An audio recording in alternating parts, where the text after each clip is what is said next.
መራራ ሐቆችን መቀበል አለብን። መራራ ምርር ያሉ ሂጃብ የሚለብሱ እህቶቻችን የማይሰግዱ ይኖራሉ። ብሌም አናረጋቸውም። ወጣቶቻችን ቤት ለእናትና ለአባት አስመስለው ይሰግዳሉ፣ ግን ውጭ ላይ ሰግዱ ይችላሉ። ግን ደግሞ ዙሪያቸው ኢንቫይሮንመንታቸው ትምህርት ቤት ውስጥ ዩኒቨርሲቲ ውስጥ የሚሰግዱ ጓደኞቻቸው ስላሉ የነሱን እንትን ፈርተው ወደ መስጂድ ጁምዓ የሚሄዱ ልጆች አሉ። ጁምዓ ብቻ የሚሰግዱ እነዚህም ያንተው ናቸው። መራራ ሐቅህ ጋር ዋጠው። ይሄንን ያንተው ናቸው። የመስጂድ አባል ናቸው፣ የኡማ አባል ናቸው። እንዴት እነዚህን ዲል አድርጋቸው የሚለውን ሐሳብ ማሰብ ያለበት ሚንበሩ ላይ የሚወጡት ሰው ናቸው። ኻጢቡ ነው፣ ሙደሪሱ ነው፣ የሚያስተምረው ሰው ነው ማሰብ ያለበት ማለት ነው። ይሄ ማንም አያስብልህም። የሆኑ ሰዎች ገና ቀምመው ካሪኩለም አውጥተው ሳምቲንግ ማንም አይሰራልህም አንተ ካልሰራው። ሼክ መሐመድ ሐሚዲን ይመስሉኛል ኹጥባ ሲያደርጉ ይባላል አባኮራ መስጂድ ተጨባጭን ለማየት ይወርዳሉ ይባላል። መርካቶ ሄደው ሲሪየስሊ ይወርደው አይተው ምናምን አንድ ሰው እንደዚህ ነግሮኛል።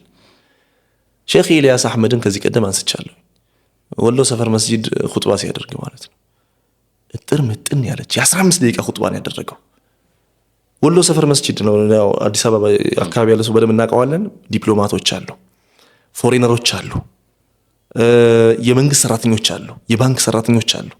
ጊዜ ምናምን ይጠብባቸዋል። ስለዚህ ለነዚህ ሰዎች ገና ከመስጂድ ወጥተው ቡና ይጠጣሉ፣ ምሳ ይበላሉ፣ ትንሽ ረፍት ማድረግ ይፈልጋሉ። ስለዚህ ኢማሙ ምንድነው መሆን ያለበት? ስማርት መሆን አለበት። አንድ ሰዓት ኹጥባ ካረገባቸው የሚቀጥለው ጁምዓ እዛ አይመጡ። አጭር ኹጥባ ሌላ ነገር ውስጥ ነው የሚገቡት። ወረበል ከዓባ ወጥተው የሄዱ ሰዎችን አይቻለሁኝ እኔ። ይሄ ኹጥባ ረዘመ ብለው ወጥተው የሄዱ ሰዎችን አይቻለሁ። እምቢ ካላችሁማ ቤቴ ሄጄ እሰግዳለሁ ብለው የወጡ ሰዎች አትሰግዱም አሉ። በጣም ረዝሙ አትሰግዱም በቃ እምቢ ካላችሁ ብለው መስገጃቸውን ይዘው ትልቅ ያሉ ሰው ናቸው። እኔ ቤቴ እሰግዳለሁ ነው።